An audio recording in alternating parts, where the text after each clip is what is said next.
বিসমিল্লাহির রহমানির রহিম। আলহামদুলিল্লাহি রাব্বিল আলামিন ওয়াস সালাতু ওয়াস সালামু আলা সাইয়্যিদিল মুরসালিন নবিয়িনা মুহাম্মদ ওয়া আলা আলিহি ওয়া সাহবিহি আজমাইন। মহান আল্লাহর সমস্ত প্রশংসা, দরুদ ও সালাম নাযিল হোক প্রিয় নবী মুহাম্মদ সাল্লাল্লাহু আলাইহি ওয়াসাল্লামের উপর। আল্লাহুম্মা সাল্লি আলাইহি আল্লাহুম্মা বারিক আলাইহি। আমাদের এই উসুলে সালাসা, তিনটি মূলনীতির যে বিষয়টি আমাদের দর্শে ছিল তা হচ্ছে হিজরতের বিষয়। নবী করিম সাল্লাল্লাহু আলাইহি ওয়াসাল্লামের হিজরত, তিনি হিজরত করেছেন এবং এই হিজরত সেখানেই শেষ হয়ে যায়নি, বরং এই হিজরত কিয়ামত পর্যন্ত অব্যাহত থাকবে। শরীয়তে এই বিধান কায়েম থাকবে। তবে মক্কা থেকে মদিনার হিজরত, নবী করিম সাল্লাল্লাহু আলাইহি ওয়াসাল্লামের যে হিজরত, এই হিজরত মক্কা বিজয়ের সাথে সাথে 8ম হিজরিতে শেষ হয়ে গেছে। যেমন নবী করিম সাল্লাল্লাহু আলাইহি ওয়াসাল্লামের প্রসিদ্ধ হাদিস আছে, লা হিজরাতা বাদাল ফাত, লা হিজরাতা বাদাল ফাত। মক্কা বিজয়ের পরে, ফাত মানে ফাতহে মক্কা, বিজয়ের পরে মানে মক্কা বিজয়ের পরে আর হিজরত নেই। কোন হিজরত নেই? মক্কা থেকে মদিনার হিজরত নেই। কারণ মক্কা এতদিন দারুল কুফর ছিল, কাফেরদের অধীনে ছিল, এখন দারুল ইসলাম হয়েছে। সুতরাং দারুল ইসলাম থেকে মুসলিম দেশ, থেকে মুসলিম দেশে হিজরত। এখানেও যেভাবে আপনি দিন পালন করতে পারছেন, সেখানেও দিন ওইভাবে পালন করতে পারছেন, তাহলে এতে এমন কোনো সওয়াব নেই এই হিজরতে। আপনি হয়তো দুনিয়ার গরজে এক জায়গা থেকে অন্য জায়গায় যাচ্ছেন, সেটাই আপনার দুনিয়ার ব্যাপার। তবে এক জায়গা থেকে অন্য জায়গায় যদি দিন আরো সুন্দর করে পালন করতে পারেন, তো যেমন এর আগে যে কথাগুলি আলোচনা হয়েছে, তাহলে এইরকম হিজরত ভালো, মুস্তাহাব কমপক্ষে। আর যেখানে দেখবেন যে দিন আমি পালনই করতে পারি না ঠিকভাবে, জুমা জামাত, ঈদ, মসজিদ, দিনী প্রতিষ্ঠান, দিনী শিক্ষা, ছেলে মেয়েদের দিনী শিক্ষা দিতে পারছি না, তাহলে ওই সব জায়গাতে হিজরত করা ফরজ। মক্কা বিজয়ের পরে আর হিজরত নেই, মানে মক্কা থেকে আর হিজরত নেই। যে মদিনার হিজরত ফরজ ছিল সাহাবায়ে কেরাম রাদিয়াল্লাহু তাআলা আনহুম আজমাইনের উপর। ওয়ালাকিন জিহাদুন ওয়া নিয়্যাহ, তবে জিহাদ আল্লাহর রাস্তায় এবং সৎ নিয়ত কিয়ামত পর্যন্ত বাকি থাকবে। আল্লাহর রাস্তায় জিহাদ এবং সৎ নিয়ত রাখা, ভালো কাজের উদ্দেশ্য রাখা অব্যাহত থাকবে। আর এখানে বলা হবে যে জিহাদ কিয়ামত পর্যন্ত, হিজরত কিয়ামত পর্যন্ত বাকি থাকবে, অর্থাৎ আম হিজরত, দারুল কুফর থেকে দারুল ইসলামের হিজরত কিয়ামত পর্যন্ত বাকি থাকবে। হিজরত সম্পর্কে আয়াতটির সংক্ষিপ্ত তরজমা বা ব্যাখ্যা তাফসীর করা হয়েছিল। আল্লাহ পাক রব্বুল আলামিন ওই সব লোকদেরকে যারা হিজরত করেনি, মক্কা থেকে নির্যাতিত হয়েছিল এবং অনেকেই হতাহত হয়েছিল কাফেরদের হাতে, তাদেরকে আল্লাহ শাসন করেছেন। কেন এরকম অবস্থা তোমাদের হলো?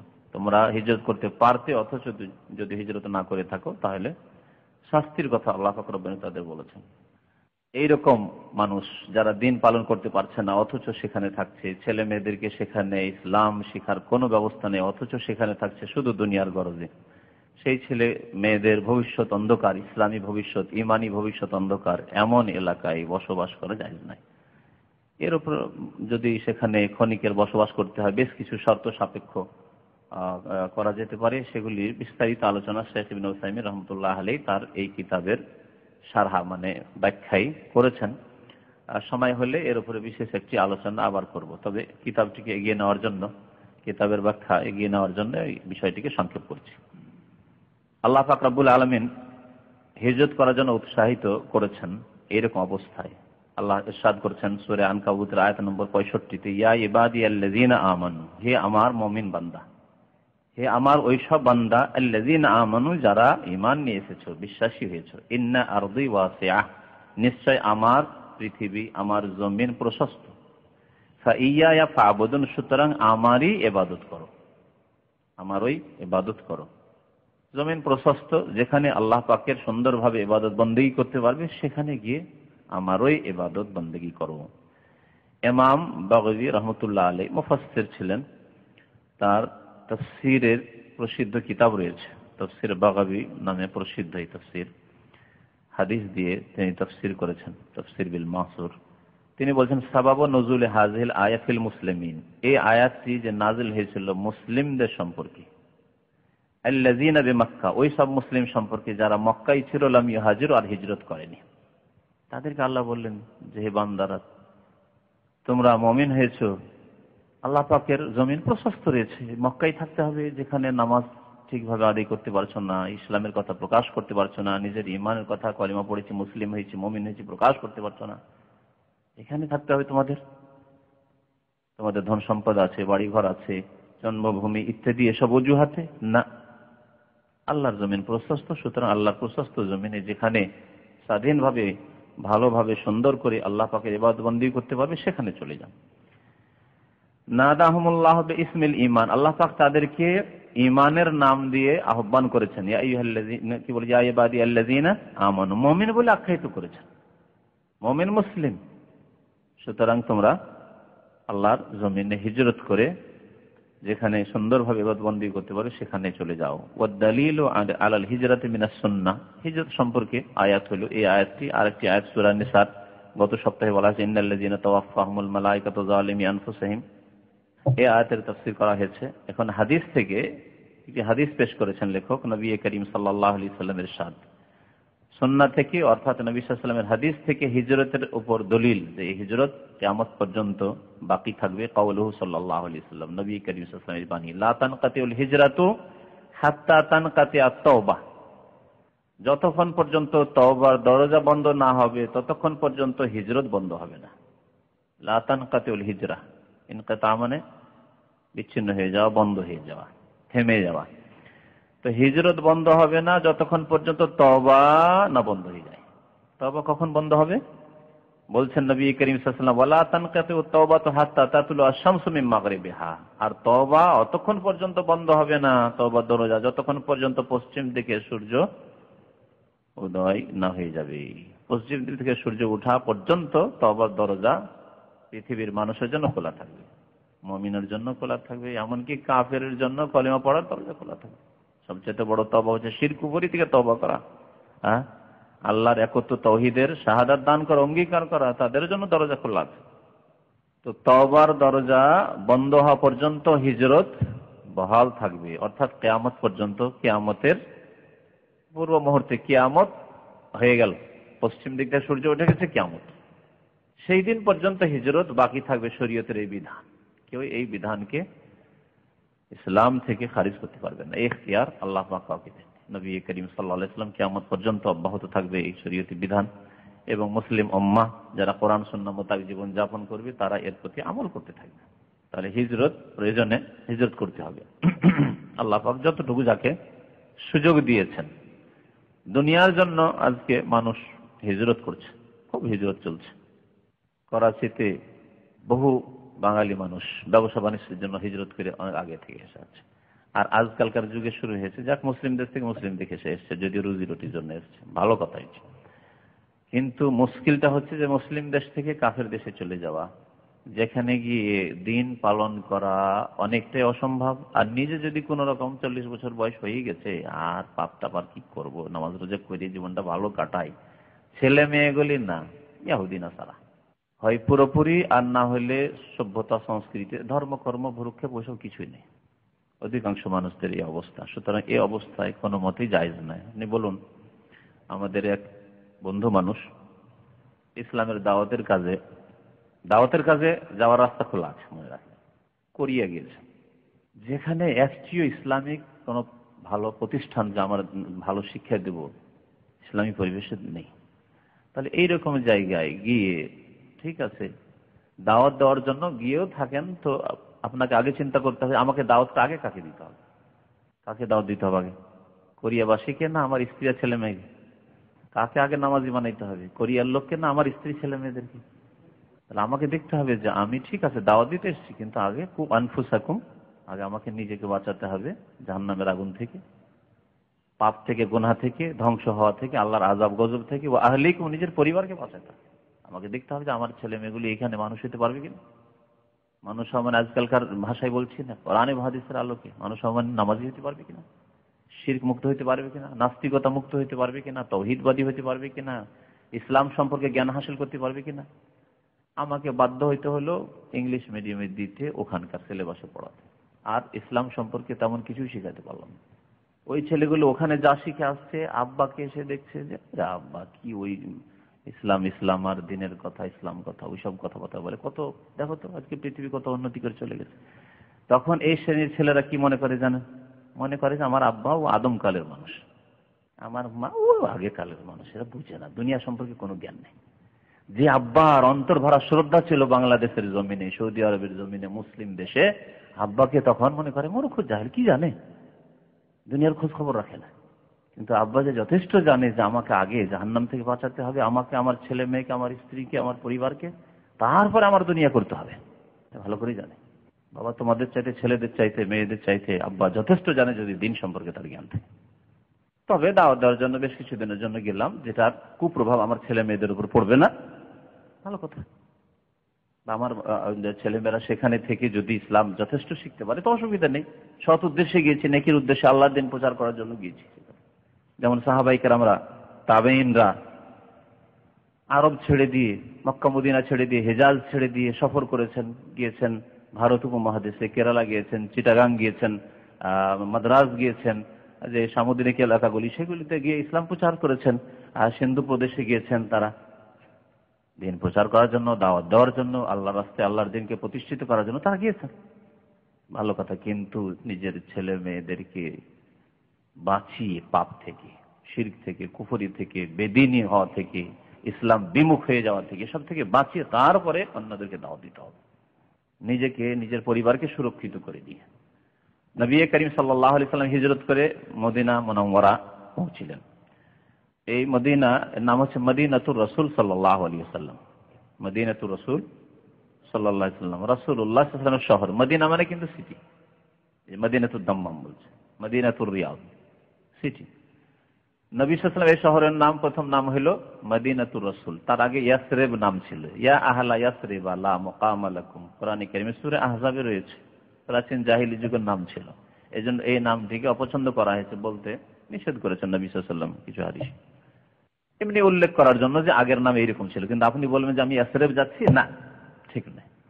মদিনাতুর রাসূল সাল্লাল্লাহু আলাইহি ওয়াসাল্লাম বলতেন সাহাবায়ে কেরামরা, রাসূলুল্লাহ সাল্লাল্লাহু আলাইহি ওয়াসাল্লামের শহর। তারপরে সেটাকে সংক্ষেপ করে আল মদিনা করা হলো। নবী সাল্লাল্লাহু আলাইহি ওয়াসাল্লাম ইন্তেকালের পরে বিদাতি সুফিবাদী বিশ্বাসীরা একটা বাড়াইল আল মদিনাতুল মুনাওয়ারাতু বিকবরি রাসূল সাল্লাল্লাহু আলাইহি ওয়াসাল্লাম, এমন মদিনা যে মদিনা আলোকিত, মুনাওয়ার, রাসূলুল্লাহ সাল্লাল্লাহু আলাইহি ওয়াসাল্লামের কবরের দ্বারা। তো এই জন্য কোরআন সুন্নাহর অনুসারী উলামায়ে কেরামরা এটাকে অনেকে আপত্তি করেছেন, যদিও মদিনা অবশ্যই মুনাওয়ার, এতে কোনো সন্দেহ নেই, কিন্তু যেহেতু শিরক বিদআতের একটু গন্ধ আছে, সেই জন্য তার থেকে বেঁচে থাকা ভালো, মদিনা বলে। তারপরে আমাদের দেশীয় ভাষা মদিনা শরীফ, মক্কা শরীফ, মদিনা শরীফ, এগুলো হচ্ছে আমাদের দেশীয় ভাষা। আর তারা বলবে না কেন, মক্কা মদিনা অবশ্যই শরীফ, মক্কাতুল মুকাররমা, সম্মানিত মক্কা, ওর মানে মদিনা, মক্কা শরীফ, মক্কাতুল মুকাররমা, মদিনা মুনাওয়ারা, অবশ্যই এগুলি মুনাওয়ারা। কিন্তু যেই স্থানগুলিকে নিয়ে শিরক শুরু হয়েছে মুসলিম উম্মতে, তার কারণে মুনাওয়ার এটি আপত্তি করে। দেশে যদি আজমির শরীফ হয়ে যেতে পারে, যে কোনো মাজারের এলাকা শরীফ, দরবার শরীফ, যে কোনো দরবার, যে কোনো জায়গা আছে, খানকা আছে, পীরদের দরবার শরীফ, পুরপুরাদের, সাতসিনাদের, এগুলো দরবার শরীফ বলে না, দরবার শরীফ। বরং ইজতেমা যেগুলি করছে, এরা বলছে ইজতেমার জায়গাকে শরীফ বলছে, শরীফ। যাই হোক, এই শরীফ বলা, যেহেতু বিদাতি জায়গাগুলিকে শরীফ বলা আমাদের দেশের প্রচলন, সেই জন্য আমরা বিদাতের যাতে অনুকরণ না হয় বা বিদাতিদের অনুকরণ না হয়, সেজন্য এই ভাষাগুলি মদিনা শরীফ, মক্কা শরীফ না বলে উচিত। যদি আপনি এই নিয়তে বলেন যে মক্কা সম্মানিত মক্কাতুল মুকাররমা, মদিনা সম্মানিত মদিনা মুনাওয়ারা, তো অসুবিধা নেই, কিন্তু যাতে করে ওতে শিরকের গন্ধ না থাকে, যা হয়তো বিদাতি যে নিয়তে বলে থাকে। ফালাম্মাস্তাকাররা বিল মদিনাতে, মদিনা মুনাওয়ারায় বা মদিনাতুর রাসূল সাল্লাল্লাহু আলাইহি ওয়াসাল্লামে যখন নবী করিম সাল্লাল্লাহু আলাইহি ওয়াসাল্লাম অবস্থান আরম্ভ করলেন, স্থায়ী হয়ে গেলেন, এখন মদিনায় থাকতে হবে। আমারা বিবাকিয়াতি শারাইল ইসলাম, তখন ইসলামী শরীয়তের অবশিষ্ট বিধিবিধানগুলি, হুকুম আহকামগুলির আদেশ প্রদান করলেন। মক্কায় তাহলে কি হুকুম নাযিল হয়েছিল? তাওহীদের। ভালো কথা, খুব সুন্দর কথা, তাওহীদের। ইয়া আইয়ুহান নাস কুলু লা ইলাহা ইল্লাল্লাহ তুফলিহু। নবী করিম সাল্লাল্লাহু আলাইহি ওয়াসাল্লামের এই আহ্বানই ছিল, হে মানব সকল, হে মক্কাবাসী, কুলু লা ইলাহা ইল্লাল্লাহ, বলো আল্লাহ ছাড়া কেউ সত্য মাবুদ নেই, আল্লাহ ছাড়া কেউ আর মাবুদ উপাস্য নেই, ইবাদতের হকদার নেই। তুফলিহু, তাহলেই তোমরা ফালাহ পাবে, মুক্তি পাবে, সার্বিক কল্যাণ হাসিল করবে। এই ছিল দাওয়াত নবী করিম সাল্লাল্লাহু আলাইহি ওয়াসাল্লাম। আল্লাহ পাকের আয়াত তো সূরা মুদ্দাসসিরে শোনানো হয়েছে, ইয়া আইয়ুহাল মুদ্দাসসির কুম ফাআনজির ওয়া রাব্বাকা ফাকাব্বির, সতর্ক করো শিরক থেকে, তাওহীদের দাওয়াত দাও। তারপরে আর মক্কায় কোনো হুকুম আহকাম নাযিল হয়নি। সালাত, 5 ওয়াক্ত নামাজ, মেরাজ, ইসরা মেরাজের কথা উল্লেখ করা হয়েছে তৃতীয় মূলনীতিতে, যে মেরাজ হলো, মেরাজ থেকে নবী করিম সাল্লাল্লাহু আলাইহি ওয়াসাল্লাম 5 ওয়াক্ত নামাজ নিয়ে আসলেন। তাহলে নামাজও ফরজ হলো মক্কাতুল মুকাররমায়। বাকি এই ইসলামের যে 5টি স্তম্ভ রয়েছে, কালেমা শাহাদাত, লা ইলাহা ইল্লাল্লাহ মুহাম্মাদুর রাসূলুল্লাহ, সাক্ষ্য প্রদান করা, তাওহীদের সাক্ষ্য প্রদান করা এবং রিসালাতের, আর 5 ওয়াক্ত নামাজ কায়েম করা, এই দুটি হলো মক্কায় ফরজ। তারপরে মদিনা আসার পরে বাকি থাকে কিসে আর বিধান? যাকাত, সিয়াম, রোজা এবং হজ, এগুলি ফরজ হলো কোথায়? মদিনা এসে। যাকাত সম্পর্কে উলামাদের একটু ইখতিলাফ আছে, যাকাত কোথায় ফরজ হয়েছে। লেখক বলছেন মিসল, যেমন বাকি ইসলামের বিধিবিধান, যেমন আয-যাকাত, যাকাত, ওয়াস-সাওম, সাওম বা সিয়াম, রোজা যাকে বলেন, ওয়াল হজ, হজ, ওয়াল জিহাদ, আল্লাহর রাস্তায় জিহাদ করা, জিহাদও ফরজ হয়েছে কোথায়? মদিনায় এসে। মক্কার জীবনে বরং অস্ত্র ধারণ করা, জিহাদ করা নিষেধ ছিল, ফরজ দূরের কথা, জায়েজও ছিল না, নিষেধ ছিল, নিষেধ ছিল। আলাম তায়াল্লাযিনা ক্বিলা লাহুম কুফু আইদিয়াকুম, আল্লাহ পাক কোরআনে কারীমে ইরশাদ করেছেন, তুমি কি দেখোনি সেই লোকদেরকে? আলাম তায়াল্লাযিনা ক্বিলা লাহুম, তাদেরকে বলা হয়েছিল আল্লাহর পক্ষ থেকে আদেশ নবী সাল্লাল্লাহু আলাইহি ওয়াসাল্লামের মাধ্যমে, কুফু আইদিয়াকুম, তোমাদের হাতকে থেমে থাকো। কুফু মানে রুকে রাখো, থেমে থাকো। ওয়া আকিমুস সালাহ, বাস নামাজ কায়েম করো। এখানে আল্লাহ পাক এই আয়াতে তাহলে কি বলেছেন? জিহাদ নিষেধ। কারণ এখন দুর্বল, এখন 50 জন, 100 জন বা 200-500 জনই হয়েছে।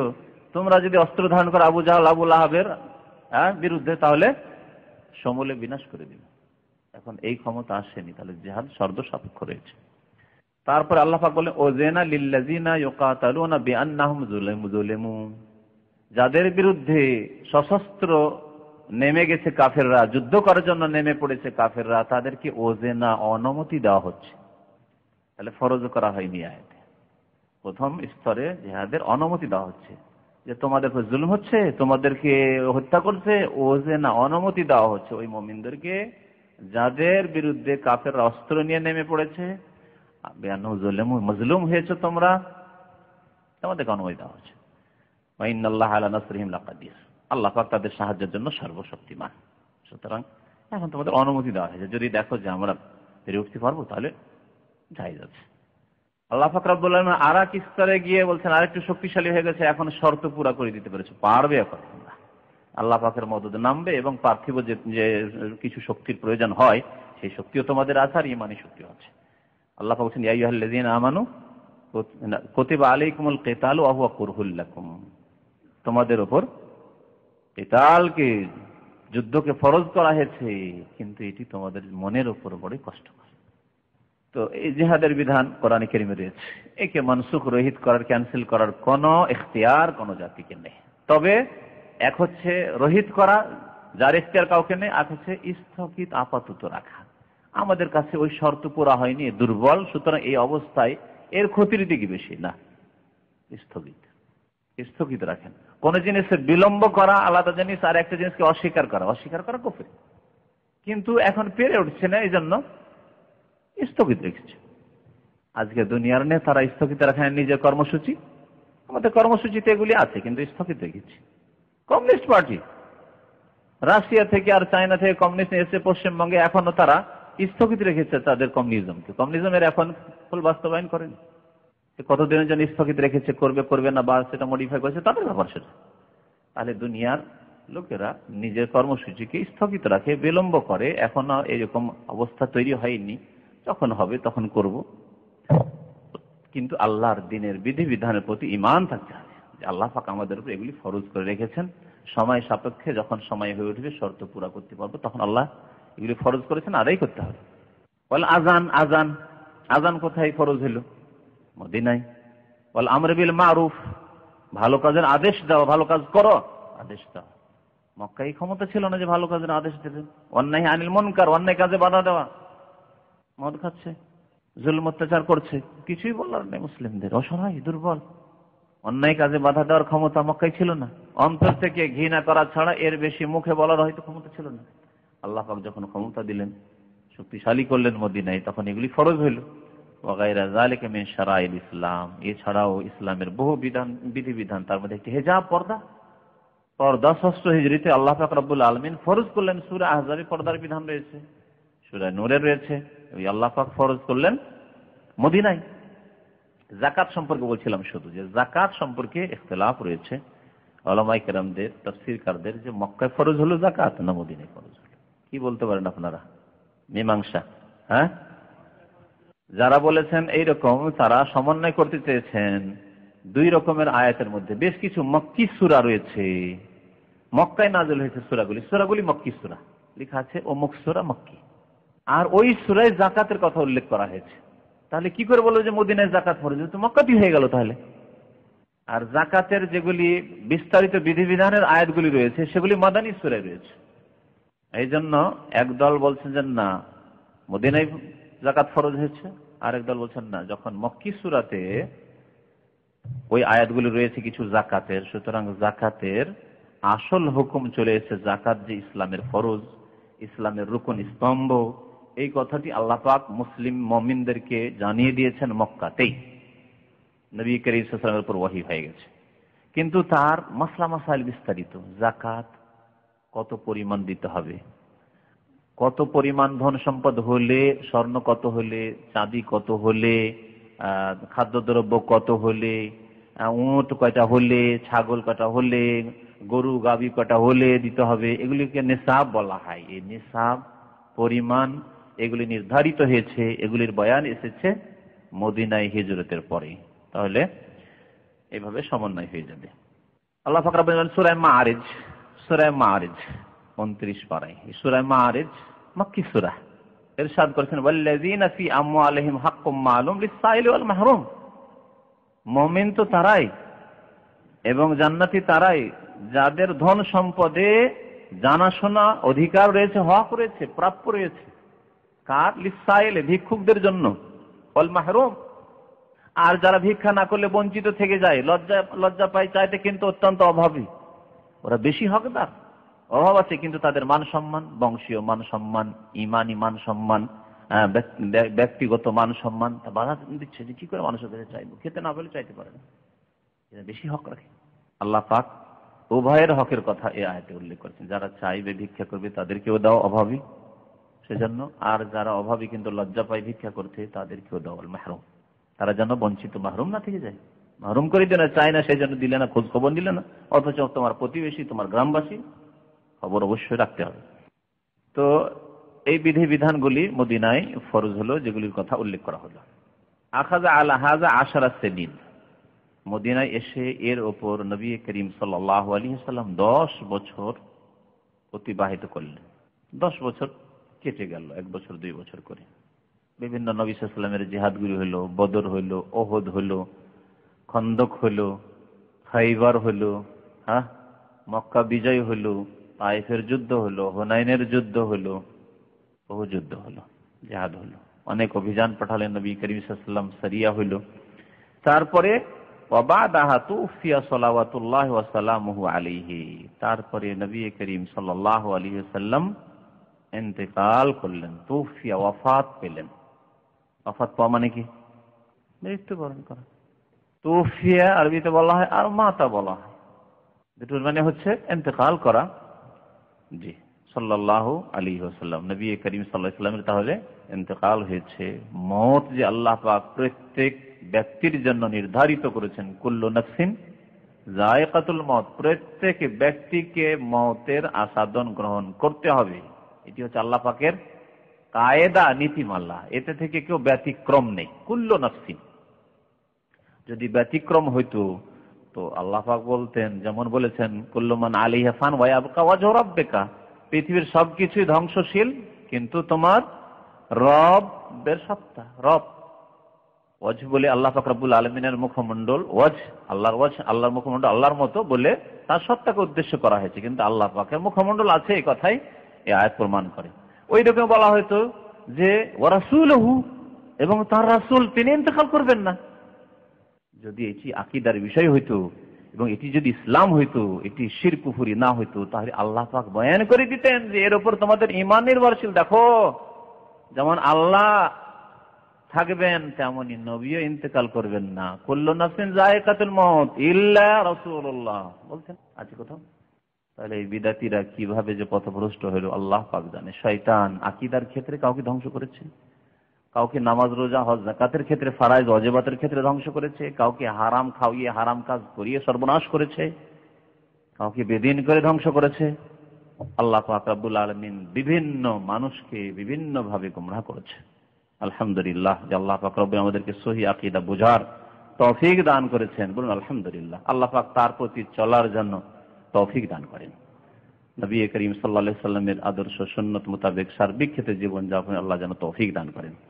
নবী করিম সাল্লাল্লাহু আলাইহি সাল্লামের ইন্তেকাল হয়েছে এই কথা বলাকে বিদআতীরা বেয়াদবি মনে করে।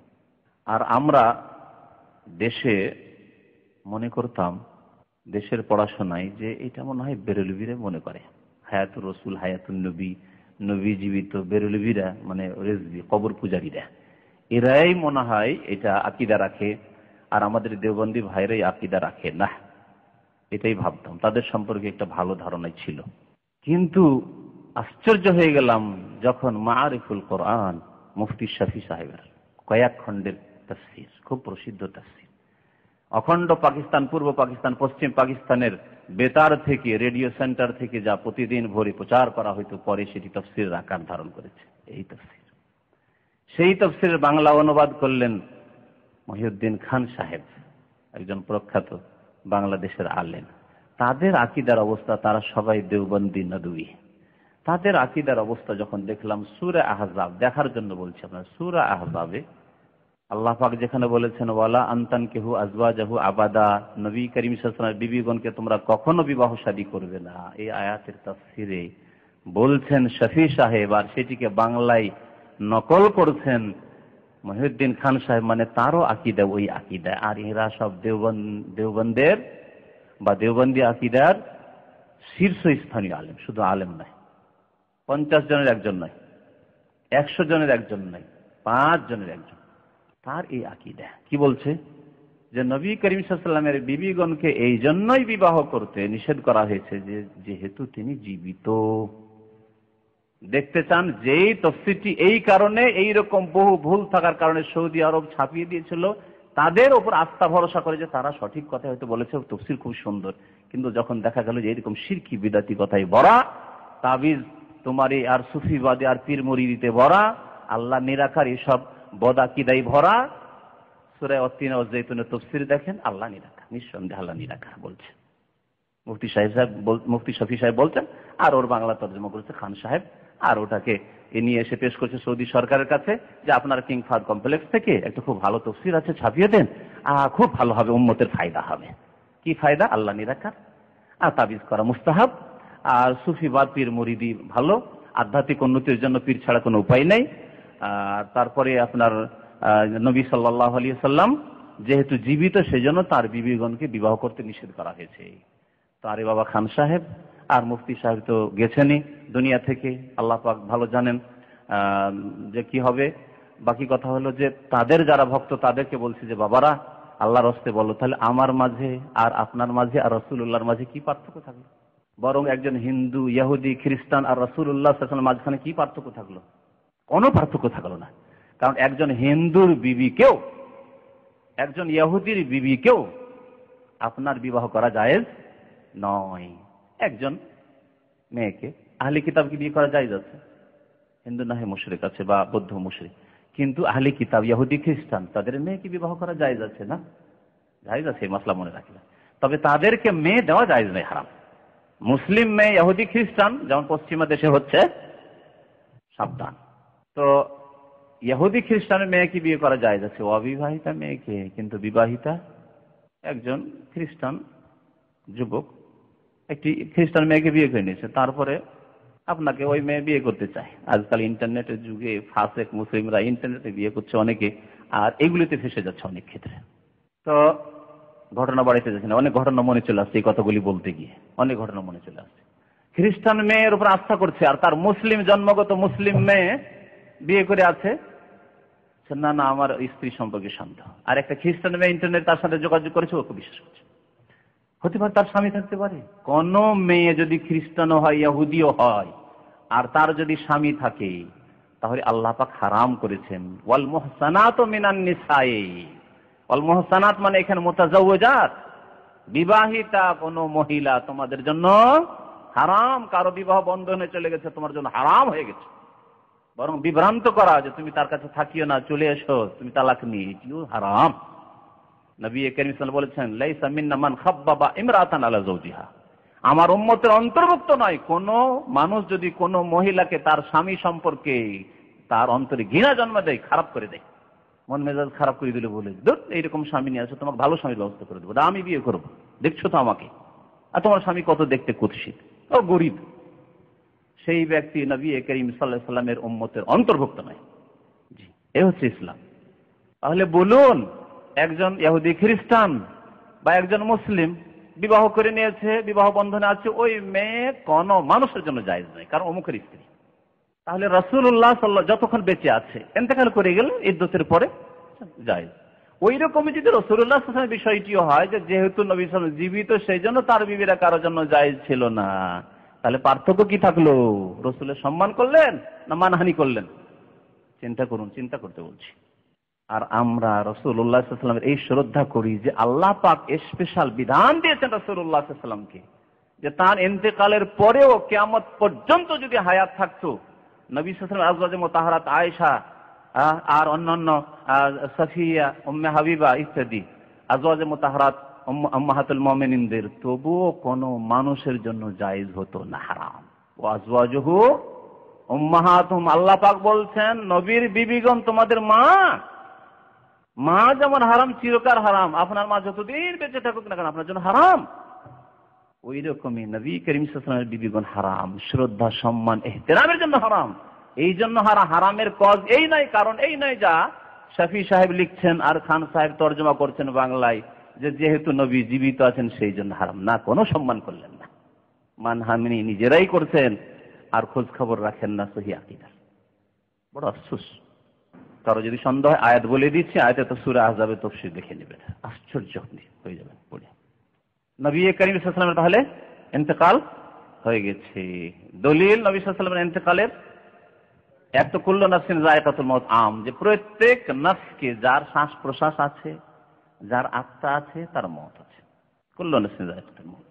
আর তারপরে আবু বকর সিদ্দিক রাদিয়াল্লাহু তাআলা আনহু নবী সাল্লাল্লাহু আলাইহি ওয়াসাল্লামের তিরোধানের পরে যেই মসজিদ নববীতে খুতবা দিয়েছিলেন, বক্তব্য করেছিলেন, যেই সময় ওমর রাদিয়াল্লাহু তাআলা পাগলের মতো বকছিলেন, হুঁশ হারিয়ে ফেলেছিলেন যে না, হইতে পারে না এরকম যে নবী সাল্লাল্লাহু আলাইহি ওয়াসাল্লাম আমাদেরকে ছেড়ে দিয়ে ইন্তেকাল করেছেন, না, যে বলবে মুহাম্মদ সাল্লাল্লাহু আলাইহি ওয়াসাল্লাম ইন্তেকাল হয়েছে তাকে একবারে দেব শেষ করে। সেই সময় বক্তব্য করেছিলেন ঐতিহাসিক বক্তব্য, স্বর্ণ অক্ষরে লেখার মতো বক্তব্য, আবু বকর সিদ্দিক রাদিয়াল্লাহু তাআলা রাসূলুল্লাহ সাল্লাল্লাহু আলাইহি ওয়াসাল্লামের খলিফা, খলিফাতুল মুসলিমিন, খলিফাতু রাসূলিল্লাহ, বলেছেন আলা মান কানা ইয়াবুদু মুহাম্মাদান ফাইন্না মুহাম্মাদান কাদ মাত। শুনে রাখো, যদি কোনো মানুষ মুহাম্মদ সাল্লাল্লাহু আলাইহি ওয়াসাল্লামের পূজা করে থাকে এতদিন, তাহলে জেনে রাখো যে মুহাম্মদ সাল্লাল্লাহু আলাইহি ওয়াসাল্লাম কাদ মাতা, তিনি মওত পেয়ে গেছেন, ইন্তেকাল করে গেছেন। মাতা ইয়ামুতু মাউতান, গ্রামার ভালো করে বুঝেন আপনারা, নাহু সারফের অভাব নাই, কিন্তু সহিহ আকীদার অভাব আছে। মাদ্রাসায় নাহু সারফ যথেষ্টই পড়েছেন, ফিকহও যথেষ্ট পড়েছেন, কিন্তু সহিহ আকীদার বড়ই ত্রুটি আছে, বড় ত্রুটি রেখে দিয়েছে এখানে, যার ফলে সহিহ আকীদা নেই। ভ্রান্ত আকীদার উপরে মনে করছে যে খুব খুশি, যে খুব সহিহ আকীদা, তো আমরা খুব বেশ দিনের কাজ করে যাচ্ছি, মসজিদ মাদ্রাসা ইত্যাদি করে যাচ্ছি, ইসলামিক প্রতিষ্ঠান, ইসলামিক বই ছাপাচ্ছি, ইসলামিক পাঠাগার, অনেক কিছুই করছি। তারপরে ওমান কানা ইয়াবুদুল্লাহ, আর যেই ব্যক্তি আল্লাহর ইবাদত বন্দেগী করতো, শোনো, সাহাবায়ে কেরাম সবাই জমা হয়ে গেছেন, আবু বকর সিদ্দিকের খুতবা শুরু হতে সবাই এসে জমা হয়ে গেছেন তার সামনে। ওমর রাদিয়াল্লাহু তাআলা আনহু একাই পড়ে গেছেন, কারণ আবু বকর সিদ্দিক রাদিয়াল্লাহু তাআলা আনহুর শ্রেষ্ঠত্ব জানতেন ভালো করে সাহাবায়ে কেরামরা, বক্তব্য শুনে সবাই হাজির হয়ে গেছেন। ওমান কানা ইয়াবুদুল্লাহ, যারা আল্লাহ পাকের ইবাদত বন্দেগী করতো, সে জেনে রাখুক ফাইনাল্লাহ হাইয়ুন লা ইয়ামুত, আল্লাহ পাক চিরঞ্জীব। আল হাইকে একমাত্র আল্লাহ। যদি নবী সাল্লাল্লাহু আলাইহি ওয়াসাল্লাম ইন্তেকাল করেননি সেই জন্য তার বিবির হারাম, তো তিনিই তো হাই হয়ে যান, তাহলে তিনিও চিরঞ্জীব। তাহলে আল্লাহ পাকে আর রাসূলে কি পার্থক্য হয়? খালেক আর মাখলুকে কি পার্থক্য হয়? আবদার মাবুদে কি পার্থক্য হয়? রব আর মারবুবে কি পার্থক্য হয়? রব আর মারবুব, নবী করিম সাল্লাল্লাহু আলাইহি ওয়াসাল্লাম মারবুব, আল্লাহ পাক রব। আল্লাহ পাক মাবুদ, নবী সাল্লাল্লাহু আলাইহি ওয়াসাল্লাম আবদ। আল্লাহ পাক খালেক, নবী করিম সাল্লাল্লাহু আলাইহি ওয়াসাল্লাম মখলুক। আল্লাহ পাক হাই, নবী করিম সাল্লাল্লাহু আলাইহি ওয়াসাল্লাম মাইয়িত। তারপর সুম্মা কারা, এই আয়াতটি পাঠ করেছিলেন, শুনেন আয়াত। ওয়ামা মুহাম্মাদুন ইল্লা রাসূলুন কাদ খালাত মিন ক্বাবলিহি রাসূল। মুহাম্মদ সাল্লাল্লাহু আলাইহি সাল্লাম কিছুই নন, কি একমাত্র একজন রাসূল। ওয়ামা মুহাম্মাদুন, শাব্দিক তরজমা করলাম, সেই জন্য কিছু নন বললাম। মুহাম্মদ সাল্লাল্লাহু আলাইহি সাল্লাম একমাত্র একজন রাসূল। কাদ খালাত মিন ক্বাবলিহি রাসূল, তার পূর্বে অনেক রাসূল চলে গেছেন, বিদায় হয়ে চলে গেছেন। আফাই মাতা, সুতরাং তিনি যদি ইন্তেকাল করেন, মাতা ইয়ামুত, ইন্তেকাল করেন, আও কোতিলা, অথবা তাকে যদি আল্লাহর শত্রু, আল্লাহর দিনের শত্রু, রাসূলের দুশমনরা হত্যা করে দিয়ে থাকে, তিনি হত্যা হয়ে গিয়ে থাকেন, ইন কালাবতুম আলা আকাবিকুম, তাহলে তোমরা কি তোমাদের পৃষ্ঠ দেশের দিকে ফিরে যাবে, উল্টো হয়ে ফিরে যাবে দিন থেকে? না, দিনের উপর অটল থাকবে। এখানে আরেকটি কথা বলি, নবী করিম সাল্লাল্লাহু আলাইহি ওয়াসাল্লামের ইন্তেকাল হয়েছে, কিন্তু শাহাদাতের ইন্তেকাল হয়েছে, যেটা অনেকেই জানে না অথবা শুনলেও ভুলে যায়। নবী করিম সাল্লাল্লাহু আলাইহি ওয়াসাল্লাম শহীদ হয়েছেন ইহুদিদের হাতে, ইহুদিদের হাতে শহীদ হয়েছেন। জানেন এই ঘটনা? নবী করিম সাল্লাল্লাহু আলাইহি ওয়াসাল্লামকে খাইবারের ইহুদি মহিলা কি দিয়েছিল? বিষ মাখানো গোশত দিয়েছিল, ছাগলের রান দিয়েছিল। নবী সাল্লাল্লাহু আলাইহি ওয়াসাল্লাম খেয়ে নিয়েছিলেন, তার সাথে কয়েকজন সাহাবায়ে কেরাম খেয়ে নিয়েছিলেন। ওহী আসলো, সাথে সাথে ছেড়ে দিলেন। সাহাবায়ে কেরাম কয়েকজনের ইন্তেকাল হয়ে গেছিল এই ঘটনার সাথে সাথে। আল্লাহ পাকের দিনের কাজ বাকি ছিল, তাই আল্লাহ পাক তার স্পেশাল কুদরতে, খাস কুদরতে কামেলায় নবীকে বাহায়াত রাখলেন এই ঘটনার পরে। 7ম হিজরিতে খৈবরের বছর, তারপর থেকে কয়েক বছর আল্লাহ পাক তাকে রাখলেন। দিন যখন পূর্ণতা লাভ করলো, আল্লাহ পাক আয়াত নাজিল করে দিলেন বিদায় হজে, আল ইয়াউমা আকমালতু লাকুম দীনাকুম ওয়া আতমামতু আলাইকুম নি'মাতি ওয়া রাদিতু লাকুমুল ইসলাম দীনা। দিন কমপ্লিট করে দিয়েছি, নিয়ামত পুরা করে দিয়েছি, এবং তোমার জন্য ইসলামকে দিন স্বরূপ মনোনীত করেছি তোমাদের জন্য।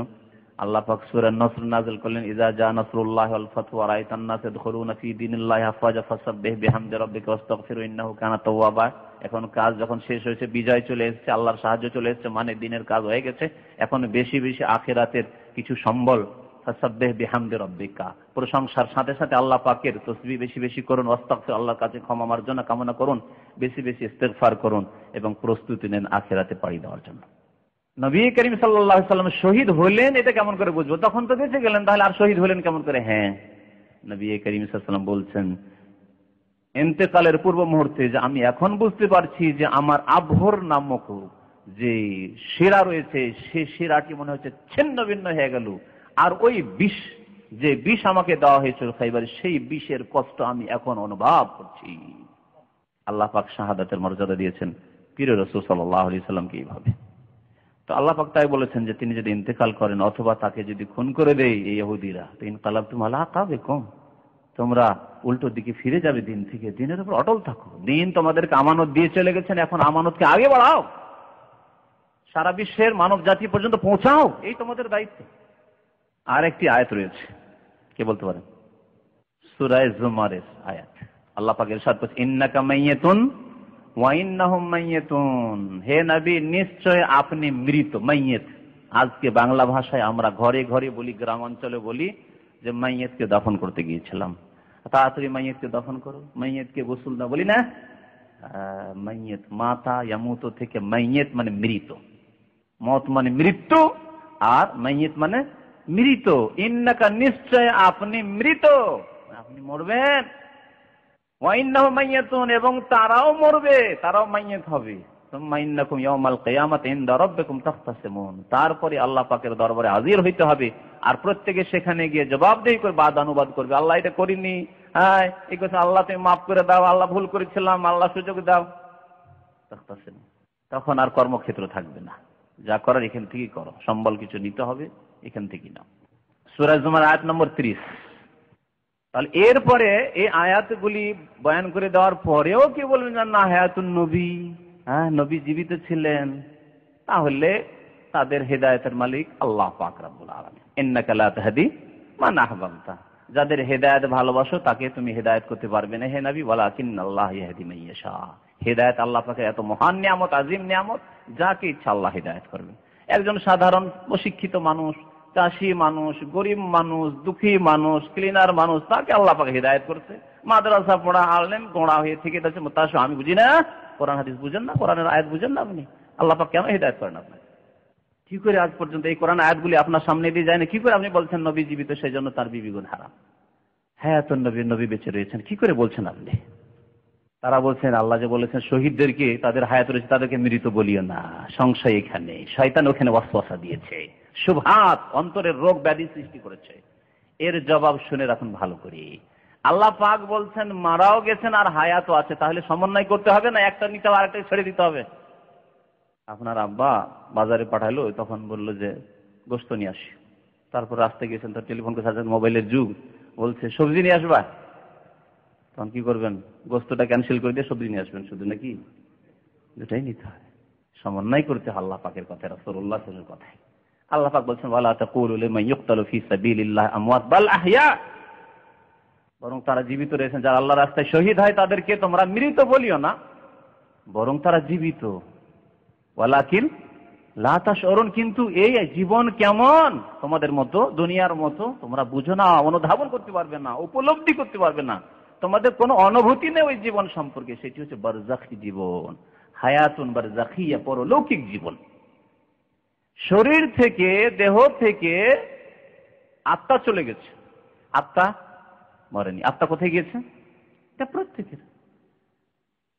প্রত্যেকের যখন আত্মা আছে আল্লাহ পাকের দরবারে আলামে আরওয়াহ আছে, তাহলে শহীদদেরকে শুধু আর নবীদেরকে হায়াতের কথা বলার কি যুক্তি আছে? হ্যাঁ, ওদের শ্রেষ্ঠ জীবন আছে সেজন্য বলা হয়েছে, সম্মানের জীবন আছে সেজন্য বলা হয়েছে, উত্তম জীবন আছে সেজন্য তাদের কথা বলা হয়েছে।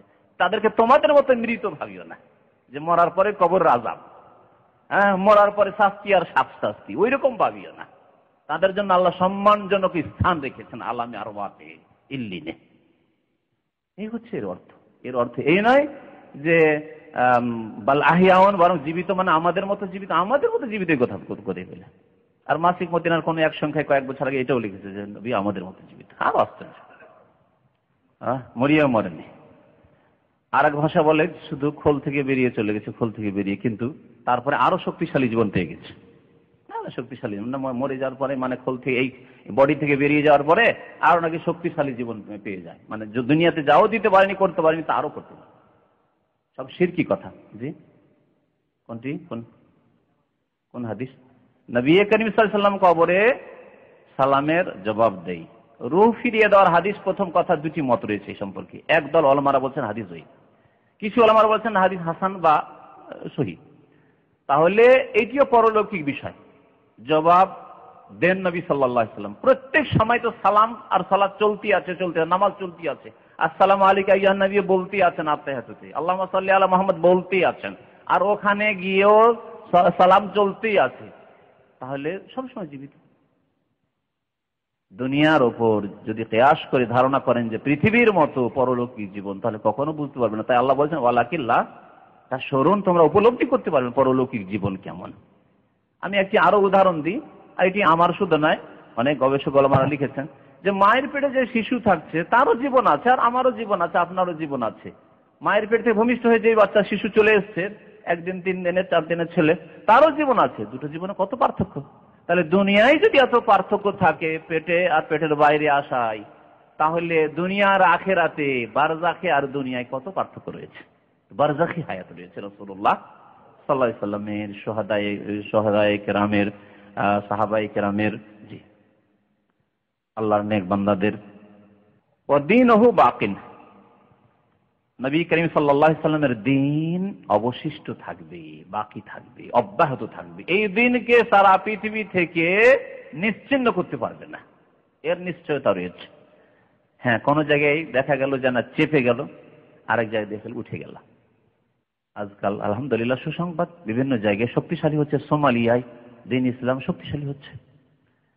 এক জায়গায় যদি চাপার চেষ্টা করা হচ্ছে, আরেক জায়গায় জাগরণ উঠছে। আলহামদুলিল্লাহ, মুসলিম যে আমাদেরকে মারছে কেন, ইহুদি আল্লাহর শত্রুরা কেন, এই যে কেন বুঝার অনুভূতি হয়েছে, সংশোধন হবে। জেগে উঠছে মুসলিম, ঘুমিয়েছিল ঘুম ভাঙছে। বাড়িতে যদি চোর ডাকাতি শুরু হয়ে যায় আর ঘরে ঘরে শুয়ে থাকে, তখনই তো ঘুম ভাঙে, একে একে ঘুম ভাঙছে। তো আমাদের ওই রকম অবস্থা হয়েছে, এখন একে একে ঘুম ভাঙছে ধীরে ধীরে। আর ঘুম ভাঙলে যখন জাগবে আর চোখগুলি এখন কেউ কেউ একটু করে চোখ এই করছে, আর ইনশাআল্লাহ যখন একটু উজু টুজু করবে আর উজু করে গুনাহ থেকে ক্লিন হবে, তাকওয়া অর্জন করবে, আল্লাহ পাক শক্তিশালী করবেন, তখন বেরোবে। যেনারে শত্রু দেখি ঘরে শত্রু ঢুকে গেছে, চোর ডাকাত ঢুকে গেছে।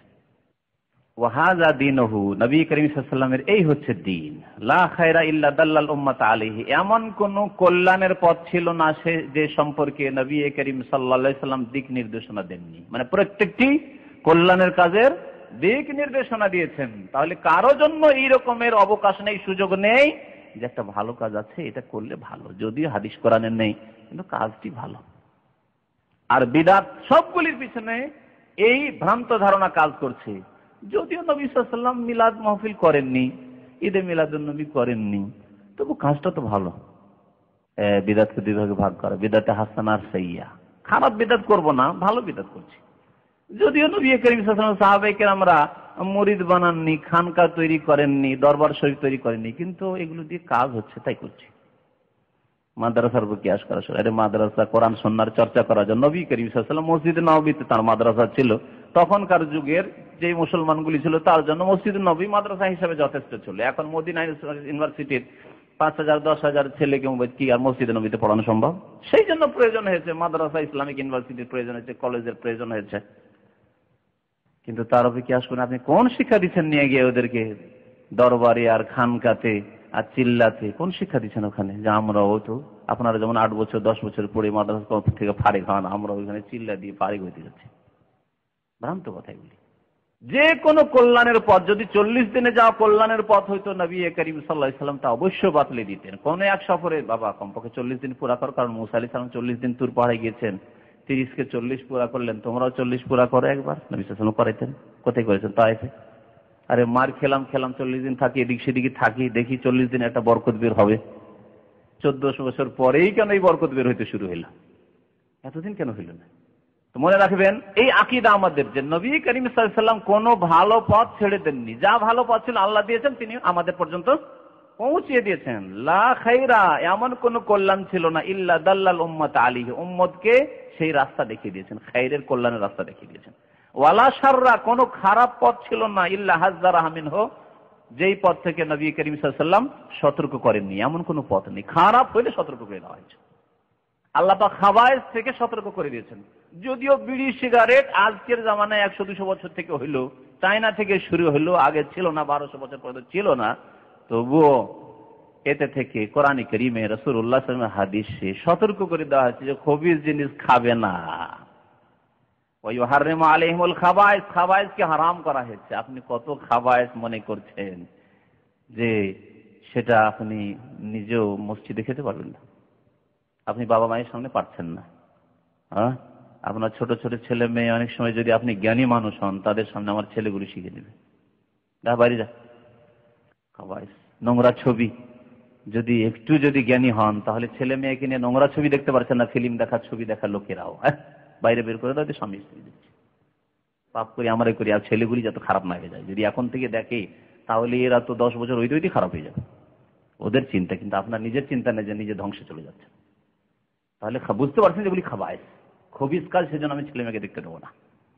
ওয়াল খায়র আল্লাযী দাল্লা আলাইহি, আর সার্বিক কল্যাণ যার জন্য নবী করিম সাল্লাল্লাহু আলাইহি ওয়াসাল্লাম দিক নির্দেশনা দিয়েছেন, রাস্তা বাতলিয়ে দিয়েছেন, তা হচ্ছে তাওহীদ, আল্লাহর একত্ব। সমস্ত নেক আমলের মূল হচ্ছে তাওহীদ, আল্লাহর একত্ব। তাওহীদে ঘুণ লাগবে যদি বলেন নবী সাল্লাল্লাহু আলাইহি ওয়াসাল্লাম জীবিত, তাওহীদে ঘুণ লেগে যাবে। আল্লাহর একত্ব থাকলো না, আপনি আল হাই শুধু আল্লাহকে বললেন না, নবীও হাই, জীবিত। আল্লাহর ওলিরা দিতে পারে না, ওখানে গেলে পাওয়া যায়। আমাদের ভাই এখানে সামনে বসে আছেন, কে বলেছে আপনাকে যে দেশে গেলে শাহজালালে গিয়ে একটু দোয়া করিন, আপনি অসুস্থ আছেন? এই যে দেখছেন, এখান থেকে তাকে ওসিয়ত করে পাঠাচ্ছেন, ওসিয়ত করে। যদি ইসলামিক সেন্টারে আসার লোক না হইতো তাহলে ওই কাজই করতো, যেমন নেতা নেত্রীরা গিয়ে প্রচার অভিযান ওখান থেকে শুরু করছে, নিয়েও গিয়ে ওখানে অসুস্থ অবস্থায় আছেন, দেশে চিকিৎসার জন্য যাচ্ছেন, আর তাকে শিরকি উপদেশ, কুফুরি উপদেশ দিচ্ছে যে একটু শাহজালাল দরবারে গিয়ে একটু দোয়া করবেন তো রোগ ভালো হয়ে যাবে। আউযুবিল্লাহ। জি, আচ্ছা আচ্ছা, আরো হবে। যেমন হিন্দুদের মূর্তি প্রতিমা বাড়তি আছে, মক্কার মুশরিকদেরও বাড়তি ছিল, বাড়তেই ছিল, বাড়তি ছিল। শিরকের এটা হচ্ছে স্বভাব, শিরকি খোদা, শিরকি দেবতা দেবী বাড়তেই থাকবে। হ্যাঁ, শিরকের আড্ডাগুলি বাড়তেই থাকবে, বাড়তেই থাকবে। আর এলাহুল হক আল্লাহ আহাদ, আদম আলাইহিস সালামকে আল্লাহ আহাদ শিখিয়েছিলেন, নূহ আলাইহিস সালামকে আল্লাহ পাক শিখিয়েছেন হাজার হাজার বছর থেকে, বরং তার আগে ফেরেশতাগণকে আল্লাহ পাক আল্লাহ আহাদি শিখেছেন, ওই আহাদি থাকবেন। আমাদের রব এক, ওই একই থাকবেন। আর বাবুন মুতাফাররিকুন খায়রুন আমিল্লাহুল ওয়াহিদুল কাহ্হার। আল্লাহ পাক বলছেন সূরা ইউসুফে যে তোমার যদি অনেক মনিব থাকে এটা ভালো না একটা মনিব থাকা ভালো। আমার ওপর যদি আমার শুধু ডাইরেক্টরের হুকুম চলে তো কত সহজ, ডাইরেক্টরকে ঠিক রাখলেই ওর তলবগুলি ডিমান্ডগুলি পুরো করে দিলে আমার ডিউটি শেষ হয়ে গেল, ঠিক না?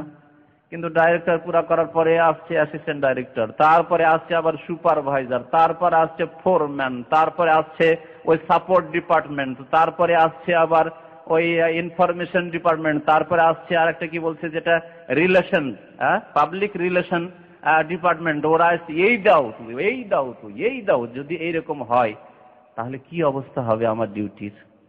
যেমন হাউস ড্রাইভারের অবস্থা, মালিক বললো যাই বাজার করে নিয়ে এসো, তার স্ত্রী বলছে এই বাজার করে নিয়ে হইলো, তারপরে তার বড় ছেলে এসে বলছে এই বাজার করো, তার আর এক মেয়ে এসে বলছে আল্লাহ আমার সাথে চলো, অমুক জায়গায় চলো। ছেলে মেয়ে যদি বড় থাকে কত না মুসিবত তার, বলুন তো দেখি, বুঝতেই পারছেন?